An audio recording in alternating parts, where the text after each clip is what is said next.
Student, मैं कुसुम आज आपको संस्कृत के अंतर्गत आज का जो हमारा टॉपिक है वो है अलंकार नाम परिचय। यानी कि आज हम जो है वो अलंकार के परिचय के बारे में जानेंगे कि अलंकार का क्या अर्थ होता है, अलंकार के क्या लक्षण है और अलंकार के कितने भेद है। ठीक है, इसी के बारे में आज हम देखेंगे। पहले बात हो जाती है अलंकार के बारे में, थोड़ी सामान्य जो बातें हैं वो देख लेते हैं। व्यवहारे शोभावर्धकम वस्तु अलंकारः शब्देन उच्यते। यानी व्यवहार जगत में हम ये कह सकते हैं कि वह वस्तु जो क्या करती है, किसी भी क्या करती है, शोभावर्धक होती है। ठीक है, व्यवहार में वो वस्तु जो हमेशा किसी चीज का शोभा बढ़ाने वाली होती है, सौंदर्य बढ़ाने वाली होती है, उसी को क्या कहा जाता है, अलंकार कहा जाता है। ठीक है, सौंदर्यम बोधस्य एव नाम अलंकारो विद्यते। यानी इसीलिए इसको किस नाम से बोला जाता है, अलंकार कहा जाता है जिस वस्तु के द्वारा किसी का सौंदर्य का बोध हो पाता है ना। जब किसी वस्तु के माध्यम से अगर हम किसी के सौंदर्य का बोध कर पाते हैं, जिसका शोभावर्धक यानी जो शोभा बढ़ाने वाली वस्तु होती है, उसी को क्या कहा गया है, अलंकार कहा जाता है। अब अलंकार का लक्षण, अब अलंकार का लक्षण क्या है ये देखते हैं। ठीक है, लोके यथा अलंकारः मानवाकृतिः विभूषन्ति तथैव।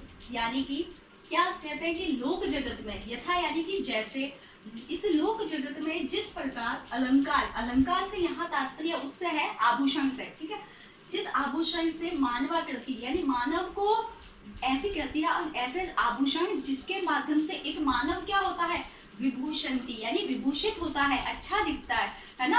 अगर किसी भी सोने के आभूषण को एक व्यक्ति द्वारा धारण कर लिया जाता है तो वो क्या लगता है, सौंदर्यवान लगता है, सुंदर लगता है। तो वो आभूषण ने क्या किया, उसका शोभा को और बढ़ा दिया। तो जिस प्रकार एक आभूषण व्यक्ति के सौंदर्य को बढ़ाता है, तथैव ते पद गद रचना सु शब्दार्थयोः शोभां वर्धयन् रसस्य उपकारम करोति।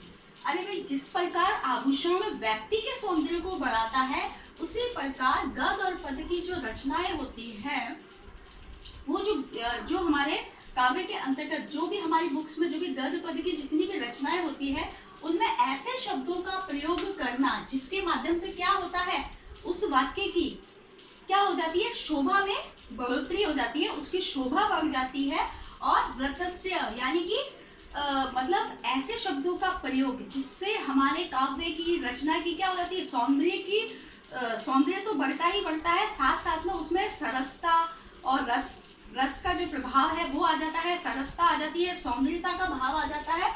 तो उसे ही क्या कहा जाता है, अलंकार कहा जाता है। मतलब एक आभूषण के द्वारा एक व्यक्ति को सुशोभित किया जाता है, उसी तरीके से काव्य की रचनाओं को सुशोभित करने के लिए और उसके सौंदर्य को बढ़ाने के लिए जिन शब्दों का प्रयोग किया जाता है काव्य के अंतर्गत, रचनाओं के अंतर्गत, उसी को अलंकार कहा जाता है। अब बात होती है, ये तो हो गया अलंकार के लक्षण। अब है अलंकार की त्रिविधा। ठीक है, अलंकारः त्रिविधः। ठीक है, तो इसकी तीन विधाएं हैं, मतलब अलंकार के तीन प्रकार माने गए हैं। कौन कौन से, शब्द अलंकार, अर्थालंकार और उभय अलंकार। ये आपने हमेशा ही सुना होगा। तो पहला जो होता है वो है हमारा शब्द अलंकार। ठीक है, इसकी जो परिभाषा है वो इस प्रकार है, यत्र काव्य सौंदर्यम चमत्कृत्य शब्द आधारितम भवति। यानी कि क्या है, शब्द के आधार पर जो क्या होता है वाक्य में, काव्य में चमत्कार देखने को मिलता है। किसी भी काव्य के सौंदर्य को एक शब्द के माध्यम से बढ़ाया जाता है, या उसमें क्या देखने को मिलता है, एक शब्द के द्वारा एक चमत्कार देखने को मिलता है। और सौंदर्य में क्या है, काव्य में सौंदर्य की भी बढ़ोतरी हो जाती है। तत्र शब्द अलंकार इति वाच्य, उसे क्या कहा जाता है, शब्द अलंकार कहा जाता है। मतलब क्या कह रहा है कि शब्द अलंकार वो जिससे कि क्या होता है, एक शब्द के माध्यम से ऐसा चमत्कार देखने को मिलता है कि जिसके शब्द अलंकार होने से मतलब सीधी सी बात है कि उसमें किसका सत्ता है, शब्द की ही पूर्ण रूप से सत्ता होती है। मतलब किसी भी काव्य रचना में जहां पर शब्द अलंकार का प्रयोग होता है, वहां पर क्या है कि पूर्ण रूप से एक ही शब्द की जो सत्ता होती है उसी पर वो पूर्ण रूप से निर्भर होता है, ठीक है।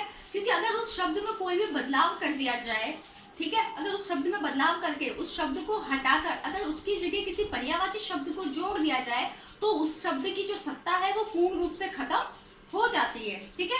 तो इसीलिए क्यों, क्योंकि उसकी सत्ता किस पर मानी गई है, शब्द पर आधारित है वो, ठीक है। इसीलिए उसको क्या कहा गया है, शब्द अलंकार, क्योंकि केवल उस शब्द पे पूरे जो काव्य रचना है उसका जो वो अर्थ बता रहा है वो केवल उस शब्द के माध्यम से बता रहा है। तो अगर वो शब्द को हटा दिया जाए वहां से और उसका अगर पर्यायवाची शब्द लगा दिया जाए, वहां पे रख दिया जाएगा, तो उसकी वाक्य में, उस वाक्य में वो सत्ता नहीं रह पाएगी। इसीलिए क्या है, इसे शब्द अलंकार कहा गया है, क्योंकि ये जो पूर्ण रूप से है वो शब्द पर आधारित होता है। इसके अंतर्गत जो अलंकार आते हैं वो है अनुप्रास अलंकार, यमक अलंकार और वक्रोक्ति अलंकार इत्यादि। ये जो सब है अनुप्रास, यमक अलंकार और वक्रोक्ति अलंकार, ये जो है वो किसके उदाहरण है, शब्द अलंकार के उदाहरण होते हैं।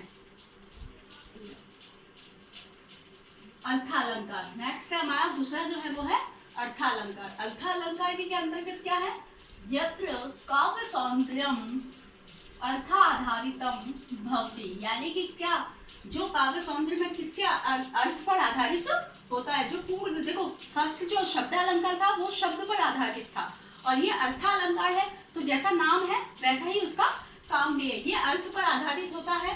तत्र अर्थालंकार इति वाच्य, इसीलिए इसको क्या कहा जाता है, अर्थालंकार कहा जाता है। अर्थालंकार के अंतर्गत क्या है, जो अर्थ पर आधारित होता है, मतलब उसमें क्या था, केवल शब्द की सत्ता होती है, शब्द को अगर परिवर्तित कर दिया जाए तो पूर्ण रूप से वो क्या है, वो उसकी जो है सत्ता खत्म हो जाती है। लेकिन यहाँ पर क्या है, ये अर्थ पर आधारित होता है, ये शब्द पर आधारित न होकर अर्थ पर आधारित, यानी इस शब्द में अगर परिवर्तन कर दिया जाए, ठीक है, अगर किसी शब्द में परिवर्तन करके अगर उसकी जगह उसका पर्यायवाची शब्द को स्थापित कर दिया जाए तो उसमें वाक्य में कोई परिवर्तन नहीं आता है।